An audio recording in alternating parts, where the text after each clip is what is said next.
네, 안녕하세요. YJ 금융의 정석. 오늘은 IB금융 중급이고요.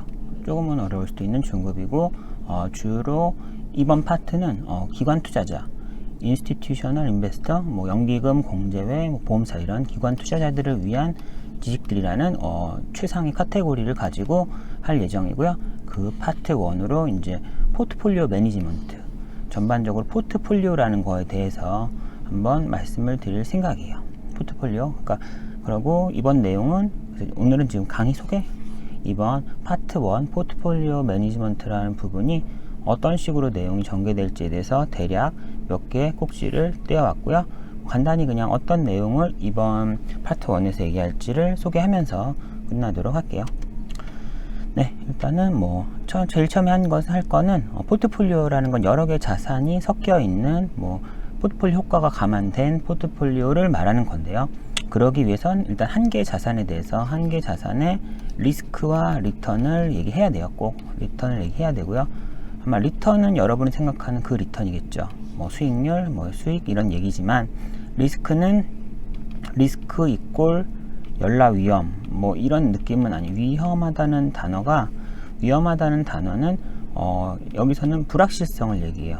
불확실성을 얘기하고, 그 얘기는 예를 들어서 7%의 수익을 낼 수 있는 자산이었으면은 무조건 손해본다는 개념이 아니라 나는 7을 원해서 들어갔는데 이게 한 6%부터 9%까지의 되게 불확실성이 있는 거예요. 사실은 7을 향해 난 투자했지만 변동폭이 플러스 마이너스 1%포인트라는 변동폭이 있다고 쳐요. 그런 느낌이 불확실성인 거죠. 리스크가 높다는 거는 폭이 더 넓다는 거죠. 7%를 투자할 건데, 그러니까 일단은 디테일한 얘기는 다음에 하겠지만 어떤 숫자를 목표로 정하고 그걸 투자하는데 그게 6에서 9% 사이가 레인지가 있다, 아니면 5에서 10% 사이 레인지가 있다. 레인지가 넓어지면 넓어질수록 불확실성이 올라가는 거고, 불확실성이 높다는 것이 리스크가 크다라는 정의예요. 리스크가 크다는 게 무조건 나쁘진 않을 수도 있어요. 왜냐하면 더 큰 대박의 가능성이 열려 있는 거니까요. 하지만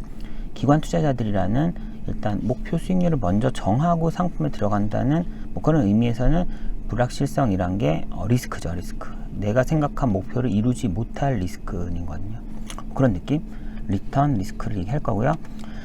다음에 가면은 효율적 투자선, 마코비치 교수의 Efficient Frontier라는 개념이 있어요. 이거 보시면은 뭔 내용인지 모르지만 포트폴리오 매니지먼트에서 하신 분들은 막 투자 자산들이 있고, 이 자산들은 이렇게 슉 가는 Efficient Frontier라는 게 모든 것을 장악한다, 정복한다 이런 느낌. 그래서 모든 다른 자산보다 이 위에 있는 자산들이 제일 efficient하다.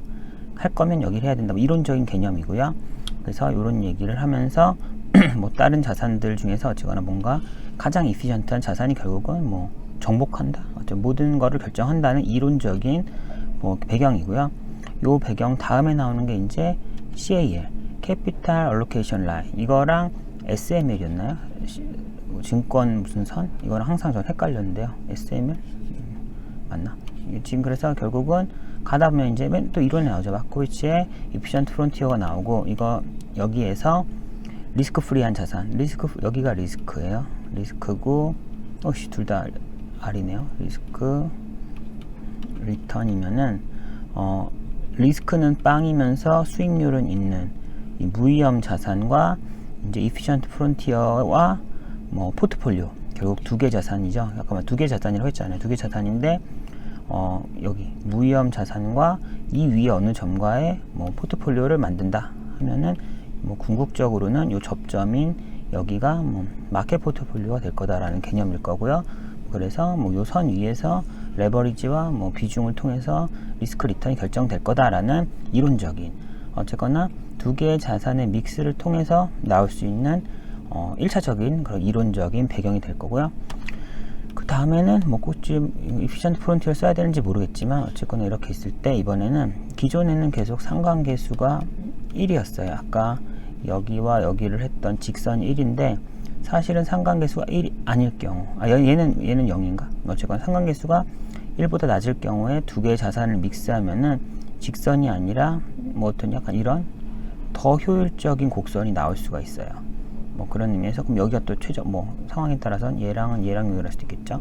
어쨌거나 그럼 3개 리스크 프리 자산과 2개의 리스키 자산을 했을 때 2개의 리스키 자산이 만났을 때 이런 곡선을 만들어낸다면 포트폴리오가 얘를 연결했을 때는 또 요 선이 또 CML일 수가 CAL 캐피탈 알로케이션은 CAL이 될 수도 있는 거고 어쨌거나 이런 이번에는 리스크 프리 에셋이 아닌 리스키한 일반적인 자산은 리스키한 자산이죠. 2개 자산이 상관계수가 1이 아니면 분산 효과랑 생겨서 또 다른 또 효율적인 곡선이 만들어진다는 개념이고요. 지금 포트폴리오를 얘기하는 거잖아요. 그러면 이제는 SAA, TAA 스트래테직 이거 스펠링 하는 거 자신 없어요. 틀렸을 수도 있으니까 이해해 주시고요. 네이버 한번 검색해야 되는데 그냥 와버렸네요. 스트래테직 에셋 얼로케이션 롱텀으로 어떤 자산 클래스 간에 예를 들어서 되게 쉽게 하면 그냥 주식이라는 주식의 40% 채권의 50% 뭐 유동성 자금의 5% 예를 들어서 제가 있는 대체 투자 넣어야죠. 대체 투자 더 비율 높여야 되는데 기분이 안 좋네요. 실수를 좀 낮게 썼네. 5% 이렇게 투자한다는 이런 이건 너무 좀 높은 그러니까 너무 좀 포괄적이 4개밖에 없으면 좀 포괄적이긴 한데 어쨌거나 이런 클래스별 비율을 롱텀으로 40대 50대 %죠. 50% 대 5% 대 5%를 하겠다라는 이런 롱텀 계획이 SAA이고 2021년에 이런 SAA를 지키기 위해 왔는데 해보니까 뭐 주식이 올해 생각보다 더 좋아하면 주식이 45로 주식을 좀 올리고 채권을 뭐 45로 줄이고 그러면 대체 투자를 올릴 수가 없네요.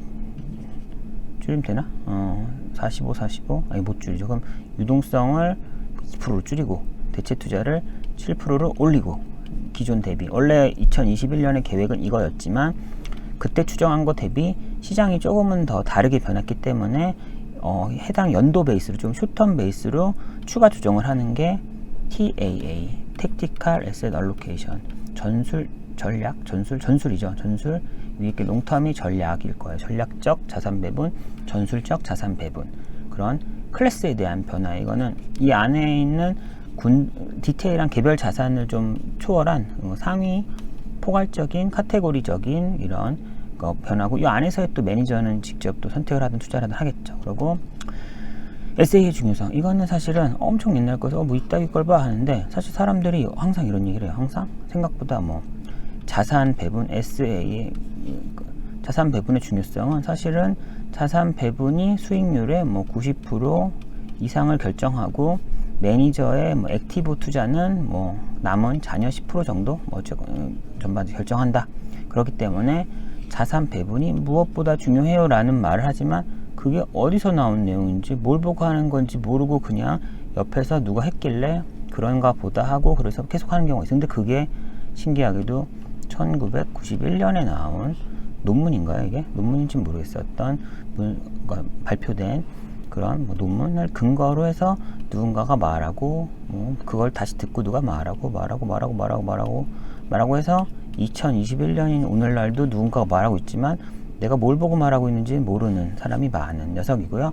자산은 이건 Determinant of Portfolio Performance 2번 제가 알기로는 1번은 이런 액티브한 에셋 얼로케이션 내용이 아니라 주식 타이밍 어째 조금 변수가 달라요. 그래서 1번이 있고 2번 unupdate라는 2번 부분이 아마 제가 알기로는 SAA 뭐 그런 자산 배분을 하고 이거를 액티브하게 조정했을 때 수익을 내냐. 결론은 그냥 놔두면 한 90% 이상이 결정된다. 이거를 결정이 매우 중요해요 라는 말을 하는 건데 제약 조건이 항상 이런 연구는 제약 조건이 있고 1991년이다 보니까 지금이랑 다르겠죠. 지금은 대체 투자가 엄청 많아지고 다양해졌지만 이때는 또 그렇지 않았어요. 그래서 쿨하게 너무 당연한 명제인 것처럼 자산 배분이 90% 이상의 수익 결정해요 라고 말하기는 좀 그래요. 이거 30년 전이잖아요. 그쵸? 근데 30년 전인지 모르고 말하시죠. 일단 뭐 맞겠죠. 맞게 다시 새롭게 뭐 이론이 나오지 않았으니까. 하지만 어쨌거나 좀 제약 조건이 많고 말할 때 어떤 제약 조건이 있는 걸 내가 지금 약간 절대적인 거냥 말한다라고 인지는 하고서 최소한 말해야겠죠. 그냥 아무 생각 없이 멍치고 말하면 안 되고 그리고 기타 등등 이거는 그냥 생각나는 거 나중에 지금 자료를 다 안 만들었으니까 하다 보면 아 맞다 하고 뭔가를 넣겠죠. 그래서 그걸 넣으려는 거고, 그거를 넣으려는 말을 쓰다 보니까 샤프 레이시오라는 리스크 리턴, 어떻게 보면은 내가 어떤 A라는 포트폴리오에서 낸 수익률에서 마켓 대비, 아마 이거 어떻게 보면 스프레드 개념이죠. 내가 뭔가 추가로 얻어낸 리턴인 거죠. 이거 시장 어떻게 보면 그냥 코스피라고 쳐요. 그냥 코스피 코스피 대비 내가 액티브한 주식 포트폴리오 운영의 수익률 차이, 이 차이가 어떻게 보면 그 포트폴리오에 의한, 아니면 액티브 했던 자산 배분을 했던 그런 거에 의한 추가 수익이잖아요. 시장 대비 비율을 다르게 했던 뭐 그런 거가 얻는 추가적인 수익률 대비 뭐 리스크, 뭐라고 써야 되는지, 이게 아마 이것도 표준 편차 개념일 건데, 그로써 발생하는 불확실성, 그래서 얼마나 많은 불확실성, 리스크를 감내하고서 추가 수익을 얻었냐라는 게 샤프 레이시오고요. 샤프, 이거 맞을 것 같아요. P2인가? 다시 찾아볼게요. 어쨌거나 샤프 레이시오라고 한국말로 해요. 이 부분이 이제 이러한 얼마의 더 리스크를 테이킹해서 리턴 얻었냐, 사실 이 개념에서 포트폴리오의 배분에 대한 내용도 있거든요. 그래서 이 부분도 뭐 하면 추가하도록 하겠습니다. 네, 오늘 여기까지고요. 디엔드고요. 네, 어쨌거나 이런 좀 제가 계속 기관 투자자 쪽에 원래 있었어 가지고 이런 약간 벤트같이 이런 거 좋아했던 그런 어린 시절이 있어서, 제가 좋아했던 SAA, TAA, 뭐 포트폴리오 이런 개념에 대해서 한번 소개해보는 어떤 한 카테고리로 잡고서 소개할 계획이니까요. 뭐 이것도 역시 많은 사람이 관심을 가지는 분야가 아니어서 여전히 소수가 들을 걸로 예상되지만, 그 소수 분들이라도 잘 듣고 좀 도움이 되셨으면 좋겠습니다. 네, 오늘 소개는 여기서 마치겠고요. 다음 시간부터는 메인 내용으로 들어갈 테니까요. 그때 뵙겠습니다. 네, 안녕히 가세요.